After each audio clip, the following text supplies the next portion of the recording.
We were cleaning the exhibit that morning and we actually found an egg on the ground. It wasn't in a nest, and we had 4 pairs of macaroni penguins that were kind of in that general area.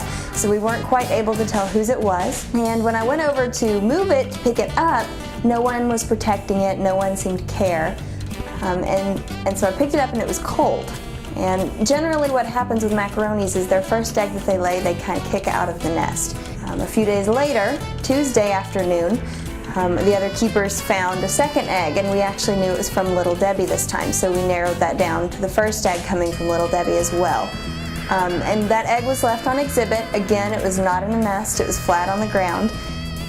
By Wednesday afternoon it was obvious she wasn't incubating it, and just based on where it was in the exhibit, the water would continually flow over it, keeping the egg too cool. So we decided to go ahead and pull that. I guess you could say her mate is Hercules.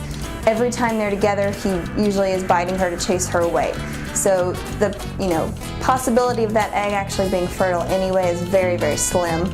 On Wednesday, we also found an egg from Paulie and Chaos. Now, Paulie and Chaos are the parents of Pepper, our chick from last year, and they're in their same nesting spot, and this is their first egg. Last year, they only kept their egg for about 24 hours, and they kicked it out, and it was broken, and then they laid their second real egg. It's been a little longer than 24 hours. They're still protecting that egg.